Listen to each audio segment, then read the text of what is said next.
यस्य नरेन्द्रदामोदरमालिनामधेयस्य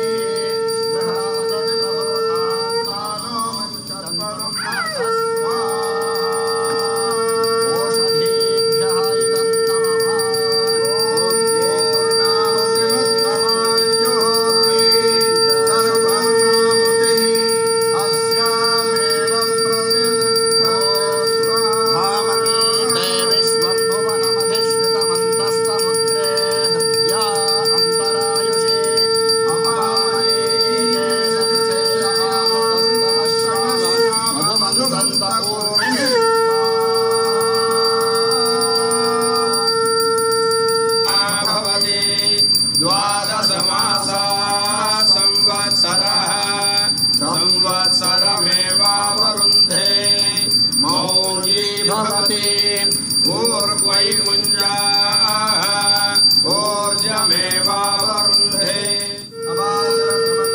विश्वरतेन विद्रावरुणासचेथे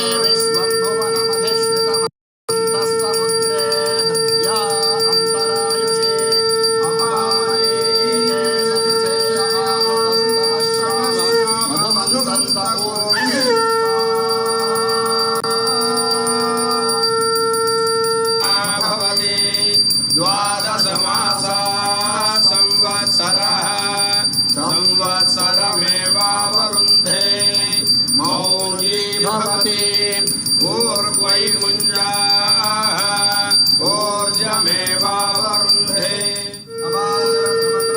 विश्वरतेन विद्रावरुणासचेथे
अगर देखें तो खुद प्रधानमंत्री नरेंद्र मोदी ने कई बार उद्घोष किया है कि वयम राष्ट्रीय जागृयाम पुरोहितः, राष्ट्र के नवजागरण के लिए, राष्ट्र के उत्थान के लिए एक स्वप्नद्रष्टा के रूप में वैदिक मंत्रोच्चार और शंख ध्वनि के बीच प्रधानमंत्री नरेंद्र मोदी ने पूजा अर्चना की। प्रगति मैदान में नए ITPO कॉम्प्लेक्स में निर्मित इंटरनेशनल एग्जीबिशन कम कन्वेंशन सेंटर में निश्चित तौर से अगर देखें तो ये भारत के नए उत्कर्ष की कहानी बताता है। ये भारत के गौरवशाली इतिहास और स्वावलंबी वर्तमान को अपने में समेटे हुए एक ऐसा क्षण है जो पूरी दुनिया को बताता है कि एक नया भारत, उन्नत भारत, समुन्नत भारत राष्ट्र के समस्त गौरव और वैभव के साथ सभी अंतर्राष्ट्रीय सम्मेलनों के आयोजन के लिए पूरी तरह तत्पर है, समर्थ है। अगर देखें तो ये प्रगति मैदान भारत की शक्ति और तकनीक के प्रदर्शन का स्थान है। अगर देखें तो ये प्रगति मैदान व्यापार वाणिज्य के समागम का महासंस्थान है। ये भारत के गौरव और भविष्य के सपने को सजोए हुए भारत का वर्तमान है। ये एक भारत श्रेष्ठ भारत के साथ साथ सशक्त भारत की पहचान है। ये नया प्रगति मैदान है। ये आत्मनिर्भर भारत की संकल्पना के साथ साथ जगत गुरु भारत के गौरव का गान है। ये नया प्रगति मैदान है। ये उन्नत प्रौद्योगिकी की अभिव्यक्ति और नवोदित नवाचार का व्याख्यान है। ये नया प्रगति मैदान है। साथ ही साथ ये नए भारत के सामर्थ्य, शक्ति, स्वाभिमान का महागान है। ये नया प्रगति मैदान है जहां पर प्रधानमंत्री नरेंद्र मोदी ने पूजा अर्चना की, शंख ध्वनि के बीच, वैदिक मंत्रोच्चार के बीच, और साथ ही साथ हमारी वो सनातन संस्कृति के वो मूल मंत्र जो कहते हैं वसुधैव कुटुंबकम, जो अंतरिक्ष से लेकर चराचर में शांति की कामना करते हैं, जो विश्व के कल्याण की कामना करते हैं, जो सर्वे भवन्तु सुखिनः सर्वे सन्तु निरामयः की अभ्यर्थना करते हैं, जो हर एक व्यक्ति में नर और नारायण के रूप में हर व्यक्ति की सेवा की अभिव्यंजना करते हैं, उन्हीं भावनाओं को समेटे हुए प्रधानमंत्री नरेंद्र मोदी ने पूजा अर्चना की ITPO कॉम्प्लेक्स में निर्मित इंटरनेशनल एग्जीबिशन कम कन्वेंशन सेंटर में। अजय, और इस पूजा और अर्चना के पीछे का अगर हम सांस्कृतिक या फिर पारंपरिक महत्व को समझने की कोशिश करें तो ये हमारे जो पंचदेवों की पूरी अवधारणा है वो पंच प्रकृति के साथ जुड़ी हुई है। स्पष्ट तौर पर हमारे वेदों में कहा गया है, आकाशस्य धिपो विष्णु अग्निश्चयो महेश्वरी वायो सूर्यक्षिते रीशः जीवनस्य गणाधिप। किस तरह से हमारे जो पंचदेव हैं वो पंचभूतों के साथ, पंच प्रकृति के साथ स्पष्ट तौर पर उनको जोड़ा गया है, उनको सम्मिलित किया गया है। किस तरह से हमारे विष्णु को स्थिति या फिर कहें कि पालन का देवता माना जाता है, ब्रह्मा या सूर्य को किस तरह से आप सृजन का देवता मान सकते हैं, भगवान शिव को जिस तरह से संहार के देव के रूप में स्वीकार किया गया है, माँ शक्ति को निग्रह यानी किस तरह से नियंत्रण किया जाए प्रकृति के ऊपर उसकी शक्ति के रूप में स्वीकार किया गया हो, भगवान गणपति को अनुग्रह के रूप में स्वीकार किया गया। इन पंचभूतों के प्रति हमारा जो सद्भाव है, हमारी जो सद्भावना है, हमारा जो समर्पण है, हमारी जो श्रद्धा है, उसको व्यक्त करने के लिए ये जो पूजा और हवन का कार्यक्रम किया जाता है, जिसमें उन पंच प्रकृति को प्रसन्न करने की जो सारी विधा है उसका पालन करते हुए आप किस तरह से उन तमाम जीवों की आत्मा को प्रणाम करते हैं जिनको क्षति पहुंची होगी भवन निर्माण में। जैसा कि आप जानते हैं बहुत सारे छोटे मोटे जीव जंतुओं को अपने प्राण गंवाने पड़ते हैं।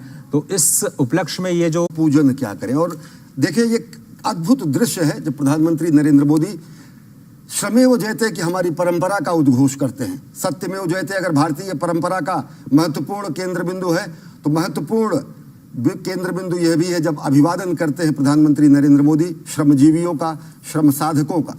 ये कर्मयोगी का सम्मान है राष्ट्र की तरफ से हमारे श्रमयोगियों का, हमारे श्रमजीवियों का, हमारे श्रम साधकों का। और ऐसे अनेक उदाहरण हमने देखे, हमने उदाहरण देखे हैं जब प्रधानमंत्री नरेंद्र मोदी ने श्रम की शक्ति को नमन किया है, और ये नमन समूचे राष्ट्र का होता है। अजय, बिल्कुल मुझे याद आता है वो दृश्य जहां पर आप भी मौजूद थे कुंभ के अवसर पर 2019 में, जब उन्होंने पांव पखारे थे उन श्रमजीवियों के जिन्होंने कुंभ में अपनी महत्वपूर्ण भूमिका अदा की थी, उन सफाई कर्मियों के पांव पखारे थे।